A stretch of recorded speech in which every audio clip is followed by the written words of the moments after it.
Chapter 25. Then Bildad the Shuhite replied, Dominion and awe belong to God. He establishes order in the heights of heaven. Can his forces be numbered? Upon whom does his light not rise? How then can a man be righteous before God? How can one born of woman be pure?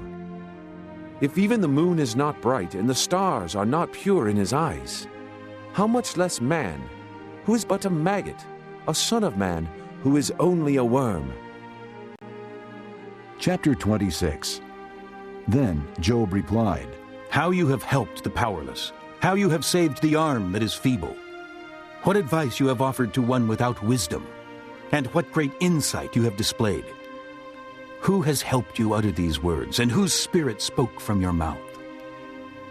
The dead are in deep anguish, as beneath the waters and all that live in them. Death is naked before God.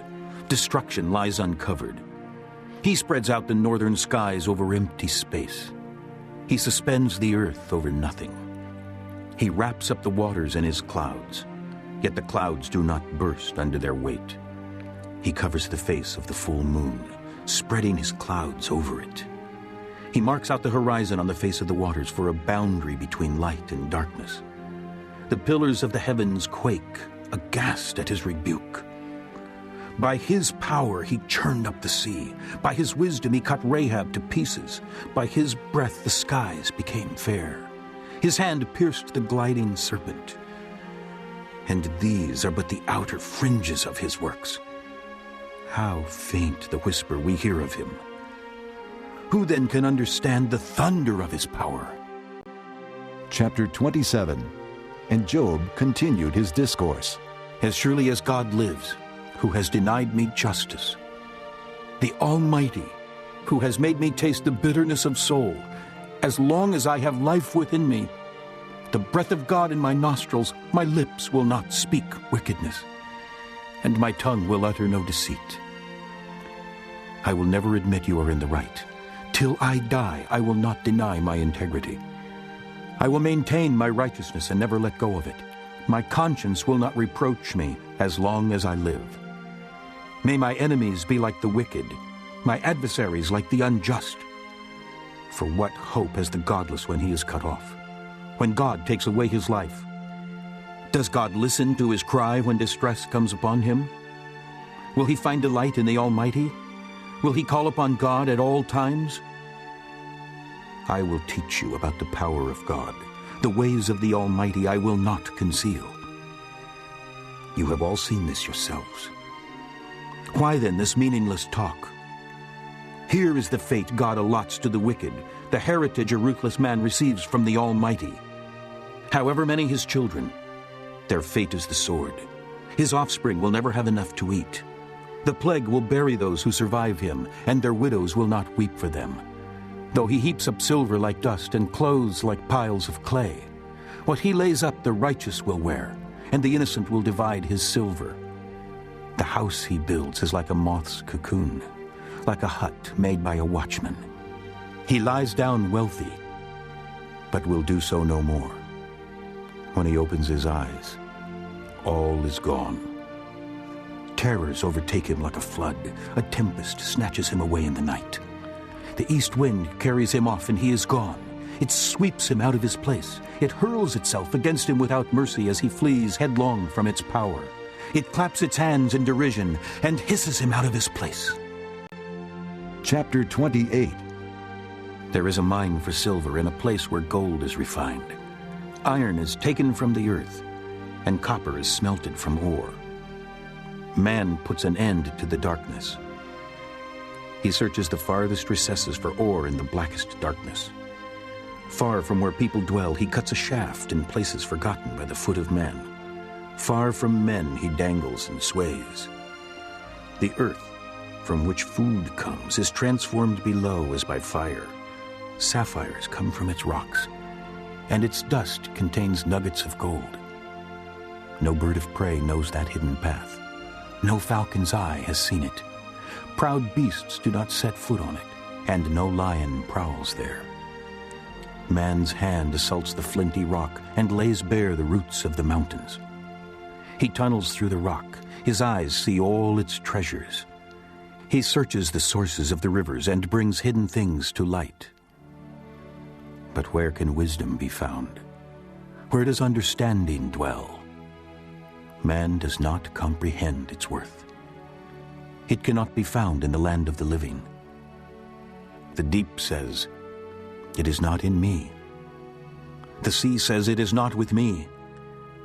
It cannot be bought with the finest gold, nor can its price be weighed in silver. It cannot be bought with the gold of Ophir, with precious onyx or sapphires. Neither gold nor crystal can compare with it, nor can it be had for jewels of gold. Coral and jasper are not worthy of mention.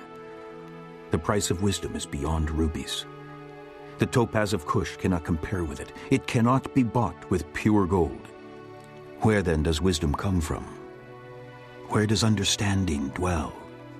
It is hidden from the eyes of every living thing, concealed even from the birds of the air. Destruction and death say, "Only a rumor of it has reached our ears." God understands the way to it, and He alone knows where it dwells. For He views the ends of the earth and sees everything under the heavens. When He established the force of the wind and measured out the waters, when He made a decree for the rain and a path for the thunderstorm, then He looked at wisdom and appraised it. He confirmed it and tested it. And He said to man, "The fear of the Lord, that is wisdom, and to shun evil is understanding." Chapter 29. Job continued his discourse. How I long for the months gone by, for the days when God watched over me, when His lamp shone upon my head, and by His light I walked through darkness. Oh, for the days when I was in my prime, when God's intimate friendship blessed my house, when the Almighty was still with me and my children were around me, when my path was drenched with cream and the rock poured out for me streams of olive oil. When I went to the gate of the city and took my seat in the public square, the young men saw me and stepped aside, and the old men rose to their feet. The chief men refrained from speaking and covered their mouths with their hands. The voices of the nobles were hushed, and their tongues stuck to the roof of their mouths. Whoever heard me spoke well of me, and those who saw me commended me, because I rescued the poor who cried for help, and the fatherless who had none to assist him. The man who was dying blessed me. I made the widow's heart sing. I put on righteousness as my clothing. Justice was my robe and my turban. I was eyes to the blind and feet to the lame. I was a father to the needy. I took up the case of the stranger.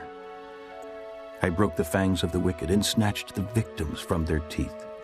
I thought, I will die in my own house. My days are as numerous as the grains of sand. My roots will reach to the water, and the dew will lie all night on my branches. My glory will remain fresh in me, the bow ever new in my hand. Men listened to me expectantly, waiting in silence for my counsel. After I had spoken, they spoke no more. My words fell gently on their ears. They waited for me as for showers and drank in my words as the spring rain. When I smiled at them, they scarcely believed it. The light of my face was precious to them. I chose the way for them and sat as their chief. I dwelt as a king among his troops. I was like one who comforts mourners. Chapter 30. But now they mock me. Men younger than I, whose fathers I would have disdained to put with my sheepdogs. Of what use was the strength of their hands to me, since their vigor had gone from them? Haggard from want and hunger, they roamed the parched land in desolate wastelands at night. In the brush they gathered salt herbs, and their food was the root of the broom tree. They were banished from their fellow men, shouted at as if they were thieves. They were forced to live in the dry stream beds, among the rocks and in holes in the ground. They brayed among the bushes and huddled in the undergrowth. A base and nameless brood. They were driven out of the land. And now their sons mock me in song. I have become a byword among them. They detest me and keep their distance. They do not hesitate to spit in my face. Now that God has unstrung my bow and afflicted me, they throw off restraint in my presence. On my right the tribe attacks. They lay snares for my feet. They build their siege ramps against me. They break up my road. They succeed in destroying me without anyone's helping them. They advance us through a gaping breach. Amid the ruins they come rolling in. Terrors overwhelm me. My dignity is driven away as by the wind. My safety vanishes like a cloud. And now my life ebbs away. Days of suffering grip me. Night pierces my bones. My gnawing pains never rest. In his great power, God becomes like clothing to me. He binds me like the neck of my garment. He throws me into the mud, and I am reduced to dust and ashes. I cry out to you, O God, but you do not answer. I stand up, but you merely look at me. You turn on me ruthlessly. With the might of your hand, you attack me. You snatch me up and drive me before the wind. You toss me about in the storm. I know you will bring me down to death, to the place appointed for all the living. Surely no one lays a hand on a broken man when he cries for help in his distress. Have I not wept for those in trouble? Has not my soul grieved for the poor? Yet when I hoped for good, evil came. When I looked for light, then came darkness. The churning inside me never stops. Days of suffering confront me. I go about blackened, but not by the sun. I stand up in the assembly and cry for help. I have become a brother of jackals, a companion of owls. My skin grows black and peels. My body burns with fever. My harp is tuned to mourning, and my flute to the sound of wailing. Chapter 31. I made a covenant with my eyes not to look lustfully at a girl. For what is man's lot from God above, his heritage from the Almighty on high? Is it not ruin for the wicked, disaster for those who do wrong? Does he not see my ways and count my every step? If I have walked in falsehood, or my foot has hurried after deceit, let God weigh me in honest scales, and he will know that I am blameless. If my steps have turned from the path, if my heart has been led by my eyes, or if my hands have been defiled, then may others eat what I have sown, and may my crops be uprooted. If my heart has been enticed by a woman, or if I have lurked at my neighbor's door, then may my wife grind another man's grain, and may other men sleep with her. For that would have been shameful, a sin to be judged. It is a fire that burns to destruction. It would have uprooted my harvest. If I have denied justice to my menservants and maidservants when they had a grievance against me, what will I do when God confronts me? What will I answer when called to account? Did not he who made me in the womb make them? Did not the same one form us both within our mothers? If I have denied the desires of the poor, or let the eyes of the widow grow weary, if I have kept my bread to myself, not sharing it with the fatherless, but from my youth I reared him as would a father, and from my birth I guided the widow. If I have seen anyone perishing for lack of clothing, or a needy man without a garment, and his heart did not bless me for warming him with the fleece from my sheep, if I have raised my hand against the fatherless, knowing that I had influence in court, then let my arm fall from the shoulder. Let it be broken off at the joint. For I dreaded destruction from God, and for fear of his splendor, I could not do such things. If I have put my trust in gold, or said to pure gold, you are my security, if I have rejoiced over my great wealth, the fortune my hands have gained, if I have regarded the sun in its radiance, or the moon moving in splendor, so that my heart was secretly enticed, and my hand offered them a kiss of homage, then these also would be sins to be judged, for I would have been unfaithful to God on high. If I have rejoiced at my enemy's misfortune, or gloated over the trouble that came to him, I have not allowed my mouth to sin by invoking a curse against his life. If the men of my household have never said, who has not had his fill of Job's meat? But no stranger had to spend the night in the street, for my door was always open to the traveler. If I have concealed my sin as men do, by hiding my guilt in my heart, because I so feared the crowd and so dreaded the contempt of the clans that I kept silent and would not go outside. Oh, that I had someone to hear me! I sign now my defense. Let the Almighty answer me. Let my accuser put his indictment in writing. Surely I would wear it on my shoulder. I would put it on like a crown. I would give him an account of my every step. Like a prince I would approach him. If my land cries out against me and all its furrows are wet with tears, if I have devoured its yield without payment or broken the spirit of its tenants, then let briars come up instead of wheat and weeds instead of barley. The words of Job are ended. Chapter 32. So these three men stopped answering Job, because he was righteous in his own eyes. But Elihu, son of Barachel, the Buzite, of the family of Ram, became very angry with Job for justifying himself rather than God. He was also angry with the three friends, because they had found no way to refute Job, and yet had condemned him. Now Elihu had waited before speaking to Job, because they were older than he. But when he saw that the three men had nothing more to say, his anger was aroused. So Elihu, son of Barachel, the Buzite, said, I am young in years, and you are old. That is why I was fearful, not daring to tell you what I know. I thought, age should speak, advanced years should teach wisdom. But it is the spirit in a man, the breath of the Almighty, that gives him understanding. It is not only the old who are wise, not only the aged who understand what is right. Therefore I say, listen to me. I too will tell you what I know. I waited while you spoke. I listened to your reasoning. While you were searching for words, I gave you my full attention. But not one of you has proved Job wrong. None of you has answered his arguments. Do not say, we have found wisdom. Let God refute him, not man. But Job has not marshaled his words against me, and I will not answer him with your arguments. They are dismayed and have no more to say. Words have failed them. Must I wait now that they are silent, now that they stand there with no reply? I too will have my say. I too will tell what I know. For I am full of words, and the spirit within me compels me. Inside I am like bottled up wine, like new wineskins ready to burst. I must speak and find relief. I must open my lips and reply. I will show partiality to no one, nor will I flatter any man, for if I were skilled in flattery, my Maker would soon take me away. Chapter 33. But now, Job, listen to my words. Pay attention to everything I say.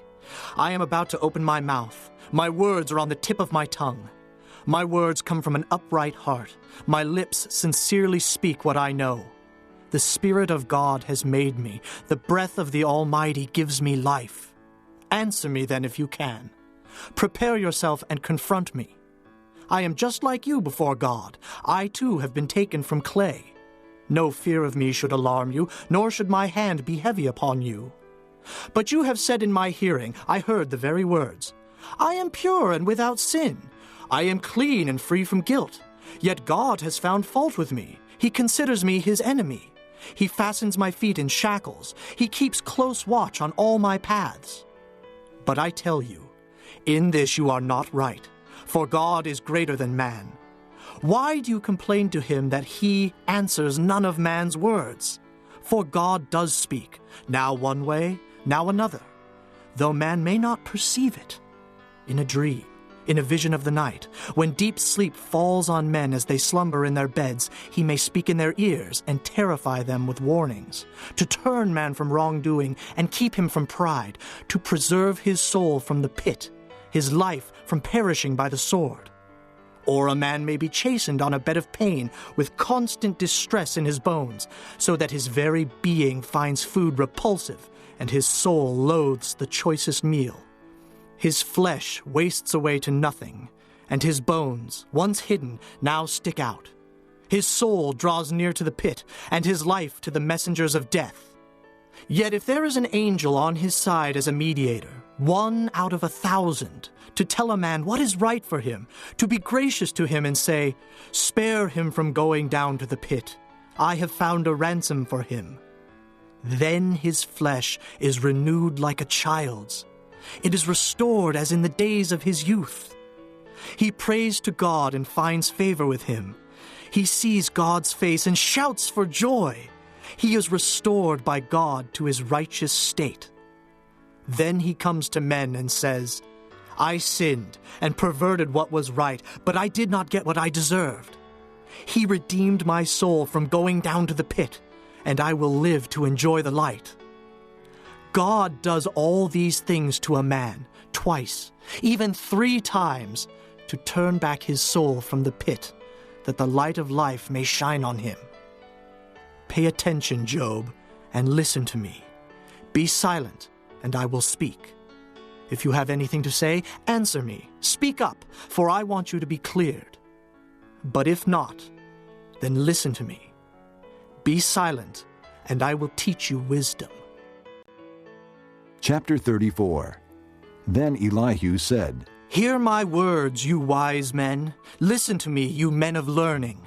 For the ear tests words as the tongue tastes food. Let us discern for ourselves what is right. Let us learn together what is good. Job says, I am innocent, but God denies me justice. Although I am right, I am considered a liar. Although I am guiltless, his arrow inflicts an incurable wound. What man is like Job, who drinks scorn like water? He keeps company with evildoers. He associates with wicked men, for he says, It profits a man nothing when he tries to please God. So listen to me, you men of understanding. Far be it from God to do evil, from the Almighty to do wrong. He repays a man for what he has done. He brings upon him what his conduct deserves. It is unthinkable that God would do wrong, that the Almighty would pervert justice. Who appointed him over the earth? Who put him in charge of the whole world? If it were his intention and he withdrew his spirit and breath, all mankind would perish together and man would return to the dust. If you have understanding, hear this. Listen to what I say. Can he who hates justice govern? Will you condemn the just and mighty one? Is he not the one who says to kings, You are worthless, and to nobles, You are wicked? Who shows no partiality to princes and does not favor the rich over the poor, for they are all the work of his hands? They die in an instant, in the middle of the night. The people are shaken and they pass away. The mighty are removed without human hand. His eyes are on the ways of men. He sees their every step. There is no dark place, no deep shadow where evildoers can hide. God has no need to examine men further, that they should come before him for judgment. Without inquiry, he shatters the mighty and sets up others in their place. Because he takes note of their deeds, he overthrows them in the night, and they are crushed. He punishes them for their wickedness, where everyone can see them, because they turned from following him and had no regard for any of his ways. They caused the cry of the poor to come before him, so that he heard the cry of the needy. But if he remains silent, who can condemn him? If he hides his face, who can see him? Yet he is over man and nation alike, to keep a godless man from ruling, from laying snares for the people. Suppose a man says to God, I am guilty but will offend no more. Teach me what I cannot see. If I have done wrong, I will not do so again. Should God then reward you on your terms when you refuse to repent? You must decide, not I. So tell me what you know. Men of understanding declare, wise men who hear me say to me, Job speaks without knowledge. His words lack insight. Oh, that Job might be tested to the utmost for answering like a wicked man. To this sin he adds rebellion. Scornfully he claps his hands among us and multiplies his words against God. Chapter 35. Then Elihu said, Do you think this is just? You say, I will be cleared by God. Yet you ask him, What profit is it to me, and what do I gain by not sinning? I would like to reply to you and to your friends with you. Look up at the heavens and see. Gaze at the clouds so high above you. If you sin, how does that affect him? If your sins are many, what does that do to him? If you are righteous, what do you give to him, or what does he receive from your hand? Your wickedness affects only a man like yourself, and your righteousness only the sons of men. Men cry out under a load of oppression. They plead for relief from the arm of the powerful. But no one says, "Where is God my Maker, who gives songs in the night, who teaches more to us than to the beasts of the earth, and makes us wiser than the birds of the air?" He does not answer when men cry out because of the arrogance of the wicked. Indeed, God does not listen to their empty plea. The Almighty pays no attention to it. How much less, then, will he listen when you say that you do not see him, that your case is before him and you must wait for him, and further, that his anger never punishes and he does not take the least notice of wickedness? So Job opens his mouth with empty talk. Without knowledge, he multiplies words. Chapter 36. Elihu continued. Bear with me a little longer, and I will show you that there is more to be said in God's behalf. I get my knowledge from afar. I will ascribe justice to my Maker. Be assured that my words are not false. One perfect in knowledge is with you. God is mighty, but does not despise men. He is mighty and firm in his purpose. He does not keep the wicked alive, but gives the afflicted their rights. He does not take his eyes off the righteous. He enthrones them with kings and exalts them forever. But if men are bound in chains, held fast by cords of affliction, he tells them what they have done, that they have sinned arrogantly. He makes them listen to correction and commands them to repent of their evil. If they obey and serve him, they will spend the rest of their days in prosperity and their years in contentment. But if they do not listen, they will perish by the sword and die without knowledge. The godless in heart harbor resentment. Even when he fetters them, they do not cry for help. They die in their youth, among male prostitutes of the shrines. But those who suffer, he delivers in their suffering. He speaks to them in their affliction. He is wooing you from the jaws of distress to a spacious place free from restriction, to the comfort of your table laden with choice food. But now you are laden with the judgment due the wicked. Judgment and justice have taken hold of you. Be careful that no one entices you by riches. Do not let a large bribe turn you aside. Would your wealth, or even all your mighty efforts, sustain you so you would not be in distress? Do not long for the night, to drag people away from their homes. Beware of turning to evil, which you seem to prefer to affliction. God is exalted in his power. Who is a teacher like him? Who has prescribed his ways for him, or said to him, "You have done wrong"? Remember to extol his work, which men have praised in song. All mankind has seen it. Men gaze on it from afar. How great is God, beyond our understanding! The number of his years is past finding out. He draws up the drops of water which distill as rain to the streams. The clouds pour down their moisture, and abundant showers fall on mankind.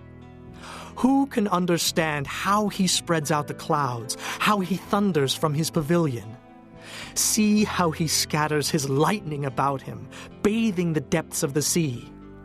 This is the way he governs the nations and provides food in abundance. He fills his hands with lightning and commands it to strike its mark. His thunder announces the coming storm. Even the cattle make known its approach. Chapter 37. At this my heart pounds and leaps from its place. Listen. Listen to the roar of his voice, to the rumbling that comes from his mouth. He unleashes his lightning beneath the whole heaven and sends it to the ends of the earth. After that comes the sound of his roar. He thunders with his majestic voice. When his voice resounds, he holds nothing back. God's voice thunders in marvelous ways. He does great things beyond our understanding. He says to the snow, "Fall on the earth," and to the rain shower, "Be a mighty downpour," so that all men he has made may know his work. He stops every man from his labor. The animals take cover. They remain in their dens. The tempest comes out from its chamber, the cold from the driving winds. The breath of God produces ice, and the broad waters become frozen. He loads the clouds with moisture. He scatters his lightning through them. At his direction, they swirl around over the face of the whole earth to do whatever he commands them. He brings the clouds to punish men, or to water his earth and show his love. Listen to this, Job. Stop and consider God's wonders. Do you know how God controls the clouds and makes his lightning flash?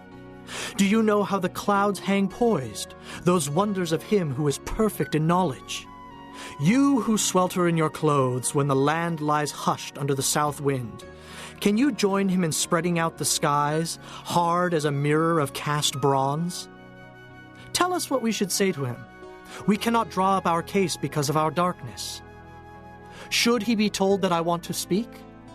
Would any man ask to be swallowed up? Now no one can look at the sun, bright as it is in the skies after the wind has swept them clean. Out of the north he comes in golden splendor. God comes in awesome majesty. The Almighty is beyond our reach and exalted in power. In his justice and great righteousness he does not oppress. Therefore, men revere him. For does he not have regard for all the wise in heart? Chapter 38. Then the Lord answered Job out of the storm. He said, Who is this that darkens my counsel with words without knowledge? Brace yourself like a man. I will question you, and you shall answer me. Where were you when I laid the earth's foundation? Tell me if you understand. Who marked off its dimensions? Surely you know. Who stretched a measuring line across it? On what were its footings set? Or who laid its cornerstone? While the morning stars sang together and all the angels shouted for joy. Who shut up the sea behind doors when it burst forth from the womb? When I made the clouds its garment and wrapped it in thick darkness, when I fixed limits for it and set its doors and bars in place, when I said, This far you may come and no farther, here is where your proud waves halt.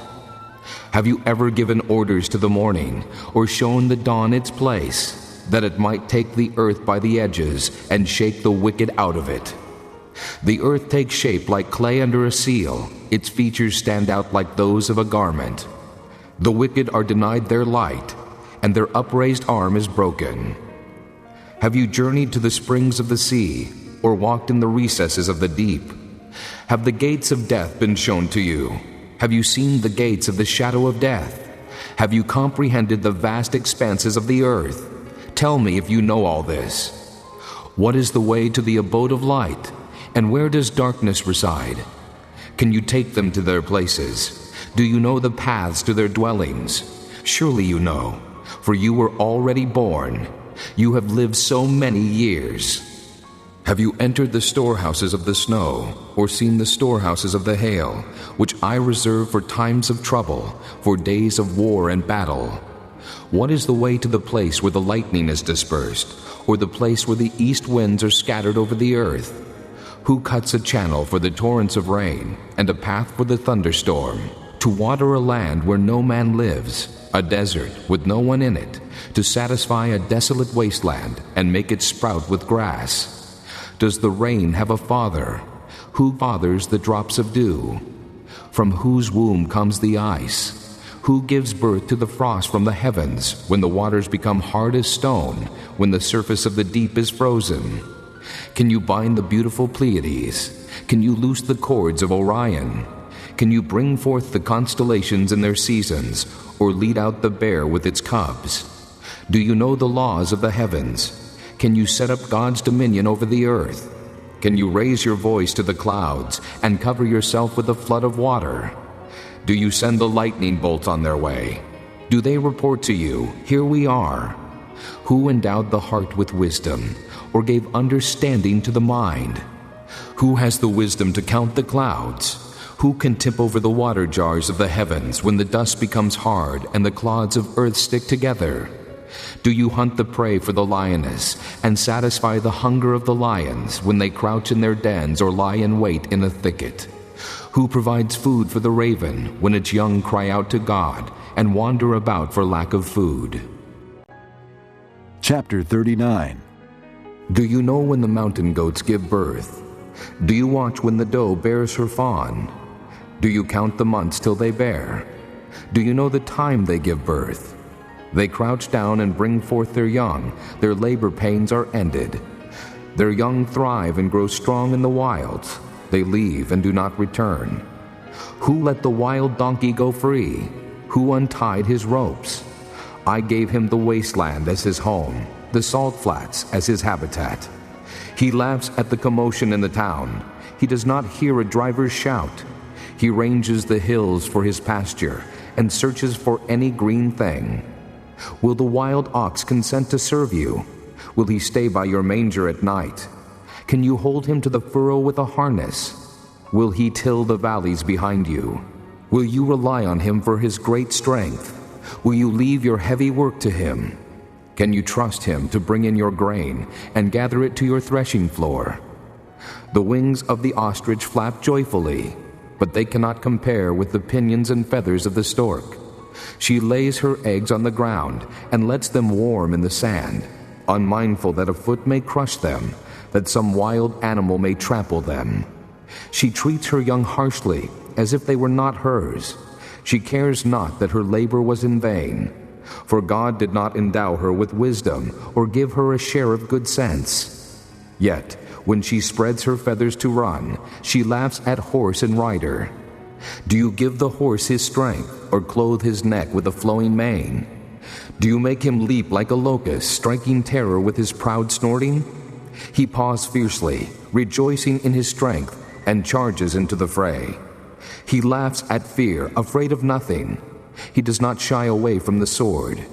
The quiver rattles against his side, along with the flashing spear and lance.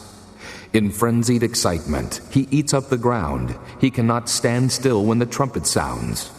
At the blast of the trumpet he snorts, aha! He catches the scent of battle from afar, the shout of commanders and the battle cry. Does the hawk take flight by your wisdom and spread his wings toward the south? Does the eagle soar at your command and build his nest on high? He dwells on a cliff and stays there at night. A rocky crag is his stronghold. From there he seeks out his food. His eyes detect it from afar. His young ones feast on blood, and where the slain are, there is he. Chapter 40. The Lord said to Job, Will the one who contends with the Almighty correct him?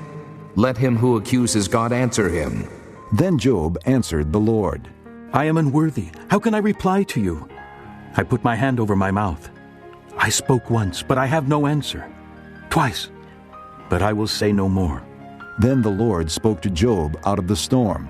Brace yourself like a man. I will question you, and you shall answer me. Would you discredit my justice? Would you condemn me to justify yourself? Do you have an arm like God's? And can your voice thunder like his? Then adorn yourself with glory and splendor, and clothe yourself in honor and majesty. Unleash the fury of your wrath. Look at every proud man, and bring him low. Look at every proud man, and humble him. Crush the wicked where they stand. Bury them all in the dust together. Shroud their faces in the grave. Then I myself will admit to you that your own right hand can save you. Look at the behemoth, which I made along with you, and which feeds on grass like an ox. What strength he has in his loins, what power in the muscles of his belly. His tail sways like a cedar. The sinews of his thighs are close-knit. His bones are tubes of bronze, his limbs like rods of iron. He ranks first among the works of God, yet his Maker can approach him with his sword. The hills bring him their produce, and all the wild animals play nearby. Under the lotus plants he lies, hidden among the reeds in the marsh. The lotuses conceal him in their shadow. The poplars by the stream surround him. When the river rages, he is not alarmed. He is secure, though the Jordan should surge against his mouth. Can anyone capture him by the eyes, or trap him and pierce his nose? Chapter 41. Can you pull in the Leviathan with a fishhook, or tie down his tongue with a rope? Can you put a cord through his nose, or pierce his jaw with a hook? Will he keep begging you for mercy? Will he speak to you with gentle words? Will he make an agreement with you for you to take him as your slave for life? Can you make a pet of him like a bird, or put him on a leash for your girls? Will traders barter for him? Will they divide him up among the merchants? Can you fill his hide with harpoons, or his head with fishing spears? If you lay a hand on him, you will remember the struggle and never do it again. Any hope of subduing him is false. The mere sight of him is overpowering. No one is fierce enough to rouse him. Who then is able to stand against me? Who has a claim against me that I must pay? Everything under heaven belongs to me. I will not fail to speak of his limbs, his strength, and his graceful form. Who can strip off his outer coat? Who would approach him with a bridle? Who dares open the doors of his mouth, ringed about with his fearsome teeth? His back has rows of shields, tightly sealed together. Each is so close to the next that no air can pass between. They are joined fast to one another. They cling together and cannot be parted. His snorting throws out flashes of light. His eyes are like the rays of dawn. Firebrands stream from his mouth. Sparks of fire shoot out. Smoke pours from his nostrils as from a boiling pot over a fire of reeds. His breath sets coals ablaze, and flames dart from his mouth. Strength resides in his neck. Dismay goes before him. The folds of his flesh are tightly joined. They are firm and immovable. His chest is hard as rock, hard as a lower millstone. When he rises up, the mighty are terrified. They retreat before his thrashing.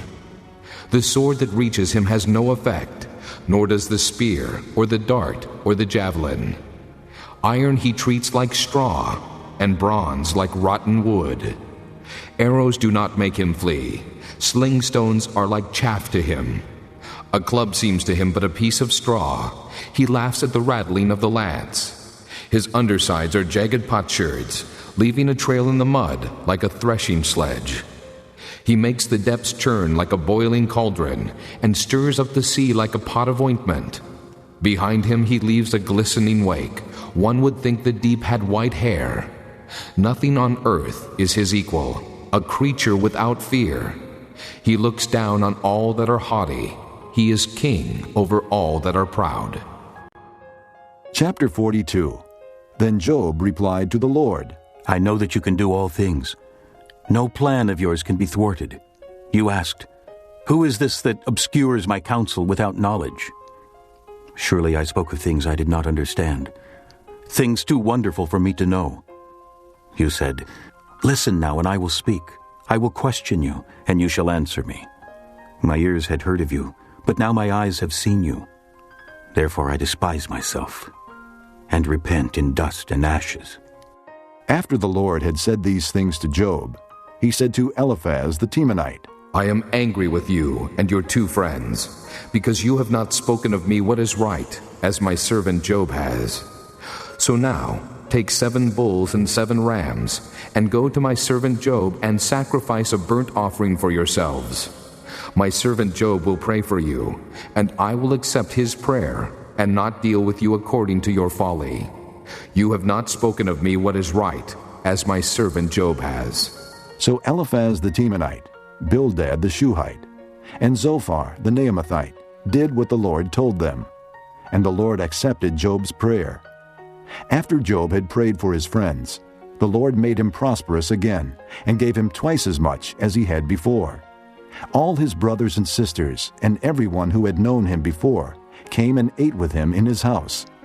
They comforted and consoled him over all the trouble the Lord had brought upon him, and each one gave him a piece of silver and a gold ring. The Lord blessed the latter part of Job's life more than the first. He had 14,000 sheep, 6,000 camels, 1,000 yoke of oxen, and 1,000 donkeys. And he also had 7 sons and 3 daughters. The first daughter he named Jemimah, the second Keziah, and the third Keren-Happuch. Nowhere in all the land were there found women as beautiful as Job's daughters, and their father granted them an inheritance along with their brothers. After this, Job lived 140 years. He saw his children and their children to the 4th generation, and so he died, old and full of years.